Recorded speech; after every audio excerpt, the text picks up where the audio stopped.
Baik, terima kasih Bapak Ibu yang kami hormati, yang kami banggakan, petugas dan pejabat dan pejuang-pejuang kesehatan seluruh Indonesia. Tentunya berbangga sekali bisa ketemu di daring ini, lewat online ini untuk sama-sama kita memahami update daripada situasi COVID-19 di Indonesia, yang tentunya juga adalah niat kita bagaimana kita bisa melakukan tracing dan testing ini lebih baik agar pengendalian pandemi ini bisa kita kendalikan tentunya. Ya, slide. Ini tentu kita pahami dan kita ketahui dan kita ikuti perkembangan-perkembangan yang ada, baik itu di global maupun di nasional, di mana perkembangan di dunia, kasus di dunia saat ini, kita bisa lihat siapa yang negara mana yang saat ini cukup banyak melaporkan kasus, dan di global itu kita bisa lihat di Amerika, dan di daerah ASEAN, Asia itu siapa yang memimpin, dan termasuk Indonesia tentunya juga masuk di dalam negara yang melaporkan cukup banyak kasusnya. Kalau kita lihat per tanggal kemarin 2 November di data di pukul 16 itu adalah pelaporan terakhir untuk sebelum data di share. Kita lihat hasil seperti yang ada di slide yang di hadapan kita. Paling tidak kita bisa melihat 10 provinsi tertinggi yang melaporkan kasus, itu ada di DKI Jakarta, Jawa Timur, Jawa Barat, Jawa Tengah, Sulawesi Selatan, Sumatera Barat, Riau, Kalimantan Timur, Sumatera Utara, dan Kalimantan Selatan. Bapak Ibu yang berada di wilayah ini tentunya apa yang bisa kita lakukan. Lalu kontak tracing atau lacak seperti apa yang harus kita kerjakan di daerah ini atau di daerah Bapak Ibu sekalian. Saya tidak bacakan semuanya, tentu kita bisa mengikutinya dan sudah terupdate untuk hal-hal seperti ini setiap harinya, karena dengan mudah kita bisa mengupdate baik itu level global maupun level nasional. Slide berikutnya adalah memperlihatkan kepada kita total kasus konfirmasi positif yang ada di Indonesia. Memang ada kenaikan di kasusnya, naik 2.618, dan kenaikan tertinggi ini terlapor adalah pada 8 Oktober kemarin, yaitu pada tembus angka 4.850 kasus. Dan tentunya kita tidak berharap lagi ada kasus-kasus yang cukup banyak. Walau demikian, kalau nanti teman-teman semua mengaktifkan pelacakan atau pelacakan kontak yang masif, tentu nanti akan ada ritme atau gelombang yang memang mungkin akan kenaikan kasusnya cukup tinggi, tapi nanti akan terlihat penurunan selanjutnya. Itu yang berarti kabar baik tentunya. Namun demikian kita bisa lihat pada grafik ini warna biru itu ya memang masih terus meningkat. Dan tentunya tidak kita harapkan, dan inilah upaya kita bagaimana menurunkan kasus konfirmasi ini dengan cepat memutus rantai penularan yang ada di masyarakat. Dan tentu jumlah kasus harian ini adalah jumlah yang dilaporkan oleh Kemkes, laboratorium, hasil pemeriksaan laboratorium, dan bukan menggambarkan jumlah kasus yang terinfeksi pada hari tersebut. Slide berikutnya, ini tanggal kemarin, terdapat 4.567.000 ya, sekian spesimen yang telah diperiksa dengan jumlah orangnya 2.900.000-an.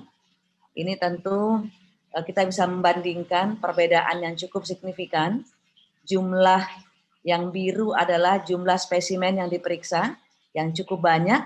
Ternyata kalau dilihat orangnya hampir separuh. Jadi banyak itu adalah yang follow up, bukan diagnosisnya. Oleh karena itu, ini yang harus kita lihat. Bagaimana pemeriksaan orang yang suspek lah yang lebih banyak, yang banyak yang dikejar agar tadi kriteria ataupun indikator daripada pengendalian ini bisa kita target-target ini bisa kita capai. Dan ternyata rata-rata dalam 1 minggu terakhir itu 30.000 pemeriksaan spesimen yang bisa diperiksa oleh laboratorium yang ada, dan itu kalau diliput orang kasus atau suspek itu adalah 24.000 kasus per harinya yang diperiksa. Tentu nanti untuk menerjemahkan ini semuanya, Bapak Ibu, teman-teman sekalian, pejuang kesehatan nanti akan mendapatkan materi-materi bagaimana menyelesaikan permasalahan ini, apa yang harus kita lakukan. Saya menyampaikan gambarannya saja, tapi nanti secara teknis ini akan dibahas di materi-materi selanjutnya. Ya, kemudian kalau salah satu indikator daripada pengendalian kemampuan ataupun sukses tidaknya kita mengendalikan pandemi ini dengan positivity rate, itu bisa kita lihat bahwa positivity rate yang ada di Indonesia saat ini cukup besar. Ini bahkan sampai 14 sekian ya, 14,2%. Di mana sebenarnya targetnya adalah di bawah 5%. Dan ini tentunya tidak bisa dicapai kalau surveillance-nya tidak berjalan dengan baik. Surveillance dalam hal ini yang paling menentukan ataupun kegiatan yang menjadi tolak ukur atau tulang punggung daripada kegiatan surveillance dalam hal ini adalah pelacakan kontak. Oleh karena itu kita berkumpul pada pagi hari ini untuk menyelesaikan permasalahan-permasalahan ini dan menyelesaikan hal-hal atau suspek-suspek atau kontak erat yang masih belum dilakukan penyelidikan epidemiologinya dan testingnya, dan tentunya belum dilakukan karantinanya atau belum teridentifikasinya kontak erat yang pada suspek yang ada di masyarakat. Itu kemudian slide berikutnya kita melihat laju kesembuhan atau recovery rate yang sudah jauh melampaui laju kematian. Dan hal ini bisa diinterpretasikan sebagai semakin baiknya kapasitas sistem kesehatan dalam penanganan pasien, apalagi dengan upaya masif dari pemerintah untuk menambah ruang isolasi tentunya. Juga termasuk teman-teman di daerah, selain ruang isolasi mungkin juga ada alat-alat yang membantu, baik itu ventilator, oksigen, obat-obatan esensial, mobilisasi relawan medis dan sebagainya, yang harapannya memang semua ini adalah mampu meningkatkan kapasitas pelayanan pasien di fasilitas pelayanan kesehatan. Meskipun laju kematian atau CFR kita masih di atas rata-rata global, tapi sudah menunjukkan tren yang menurun, di mana untuk per kemarin tanggal 2 November secara nasional CFR kita adalah 3,4%, dan ini memang lebih tinggi dibandingkan angka CFR global yang hari ini kemarin adalah 2,6%. Tentu ini menjadi tantangan buat kita semuanya, upaya-upaya yang harus dilakukan untuk bisa memperbaiki CFR yang ada. Slide berikutnya adalah proporsi kasus konfirmasi dibandingkan dengan yang sembuh dan yang juga dibandingkan yang meninggal menurut jenis kelamin, juga ya ini menurut jenis kelamin ya, laki dan perempuan, baik pada kasus yang konfirmasi, baik pada kasus sembuh dan juga pada kasus meninggal. Secara garis besar tidak ada perbedaan antara laki-laki dan perempuan dalam hal ini. Slide berikutnya adalah kalau kita breakdown CFR yang tadi, CFR yang 3,4 itu secara nasional, ternyata kalau di breakdown ke per provinsi, ini Jawa Timur yang paling tinggi melebihi daripada CFR nasional, hampir sampai di angka 7,17. Kemudian beberapa provinsi hampir 1, 2, 3, 4, 5, 6, 7, 8, 9, 10, 11, 12 ya. Provinsi yang CFR-nya memang di atas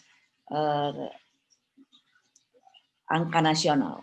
Yang harapannya teman-teman yang di bawah CFR nasional tentu tidak bisa melihat ini serta-merta bisa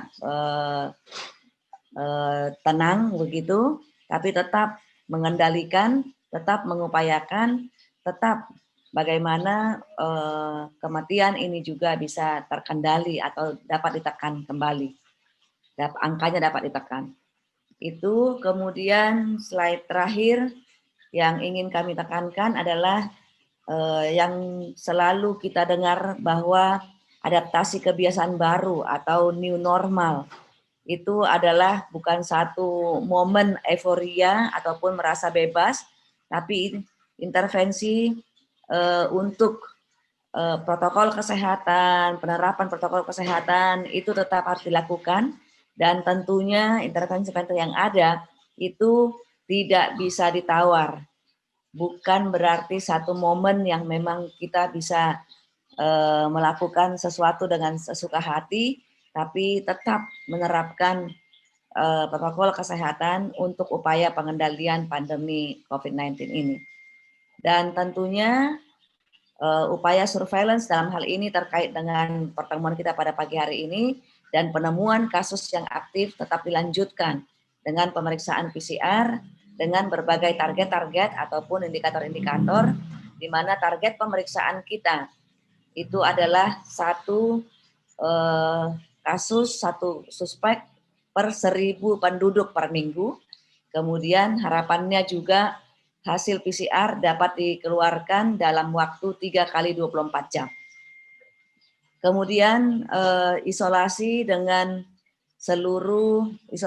cepat tentunya setelah dilakukan penyelidikan epidemiologi, kontak eratnya dikerjakan, dilacak, kemudian diidentifikasi dan ya dikategorikan suspeknya atau kontaknya, lalu dilakukan isolasi dengan cepat kepada seluruh kasus suspek yang terkonfirmasi, yang kasus suspeknya, dan dilakukan konfirmasi. Kemudian perawatan medis pada yang bergejala tentunya, pengiriman ataupun rujukan kepada rumah sakit rujukan atau yang bergejala atau rumah sakit darurat yang bergejala sedang. Kemudian pelacakan kontak erat yang masif dan karantina bagi seluruh kontak erat yang ditemukan. Dan ini juga ada targetnya, ada indikatornya. Pada pelacakan kontak ini diharapkan minimal, harapannya tentu 100%, tapi paling tidak minimal 80% kasus baru dilakukan pelacakan kontak dan dikarantina dalam waktu 72 jam sejak dikonfirmasi. Dan minimal 80% kontak erat dilakukan pemantauan selama 14 hari sejak paparan terakhir. Itu teman-teman sekalian, dan terakhir dari yang terakhir di slide ini adalah pastikan masyarakat kita tetap melakukan protokol kesehatan yang mungkin tidak asing lagi bagi kita, mau 3M, mau 4M, yaitu dengan mencuci tangan, menggunakan masker, kalau harus pakai yang kain adalah yang 3 lapis, kemudian jaga jarak di minimal 1 meter, atau kalau 4M dia adalah menjauhi kerumunan. Sambil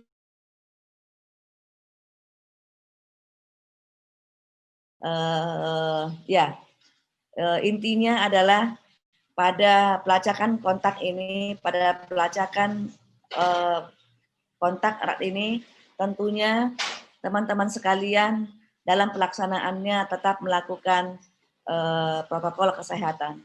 Dan sekaligus mengingatkan kita juga, walaupun nanti imunisasi COVID-19 juga sudah ada, tentu imunisasi itu bukanlah menggantikan protokol kesehatan, tapi bahkan harus tetap melaksanakan protokol kesehatan yang sudah kita laksanakan untuk beberapa waktu yang berjalan ini.